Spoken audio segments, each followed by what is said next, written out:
Hello viewers, I am Priyanka Priyadarshi. Welcome to my channel. Let's discuss. Today we are going to discuss the topic Elton Mayo theory. It is a motivational theory. He is known for his Hawthorne experiments. Hawthorne relation approach. He is known as founder of human relation approach. Electrical equipment company Hawthorne. There is a company electrical equipment where he was a worker. Hawthorne experiment was conducted in 1927 to 32, and the result of the experiments was human relation approach came into existence. In experiments, Mayo's assistant was Fritz Roethlisberger. And उनकी ये 3 books भी है, ये आप लोग देख लेना. ये कभी कभी क्वेश्चंस में मैच कराने को आ जाते हैं ऑब्जेक्टिव टाइप क्वेश्चंस में कि कौन से राइटर ने कौन सी बुक लिखी है और ईयर कौन सा है उनका. आजकल का ये ट्रेंड है कि आप जस्ट थ्योरिस्ट्स के बारे में पढ़ रहे हो, उन्होंने कौन सी थ्योरी दी थी और इस थ्योरी को देने के अलावा उनका इस फील्ड में क्या कंट्रीब्यूशन रहा है. तो किसी ने बुक लिखा है, किसी ने कोई थ्योरी दी है और किसी ने कुछ एक्सपेरिमेंट्स किए हैं, तो इस तरह के ऑब्जेक्टिव क्वेश्चंस आ सकते हैं. So keep this 3 books in your mind. अब ये स्टडी क्या थी, ऑब्जेक्टिव क्या था इसका. हॉथरॉन का ऑब्जेक्टिव ये था, objectives was to study the effect of elimination on output. हमारे आउटपुट पे एलिमिनेशन यानी लाइटिंग सिस्टम का क्या फ़र्क पड़ता है, और इसका हाइपोथेसिस था if there is good light system in factory then output will be better. अगर आपकी फैक्ट्री में लाइटिंग सिस्टम अच्छी है तो आपका आउटपुट बेटर होगा. Main reason behind that is really elimination affects productivity. क्या जो एलिमिनेशन है, जो लाइटिंग सिस्टम है, उसका प्रोडक्टिविटी पे फ़र्क पड़ता है. तो इनका जो एक्सपेरिमेंट है वो 4 फेजेस में हुआ है.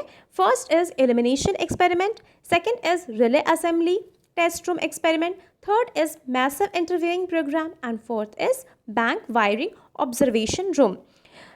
तो एलिमिनेशन एक्सपेरिमेंट मैंने बताया कि how elimination affect productivity, which lighting dim bright which is more productive. कौन सी तरह की लाइटिंग ज़्यादा प्रोडक्टिव होती है, क्या डिम या फिर ब्राइट या फिर दोनों.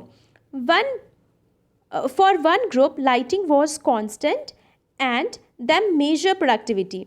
For second group, lighting was variable, continuous change, dim, bright and measure performance for 2 years. तो ऐसा दो साल तक चलता रहा कि 2 ग्रुप बनाया. एक में लाइटिंग डिम थी या ब्राइटर थी और दूसरे में कंटिन्यूसली चेंज हो रही थी. और इस तरह से उनका जो आउटपुट है, उनका जो परफॉर्मेंस है, 2 साल तक बहुत क्लोजली ऑब्जर्व किया गया.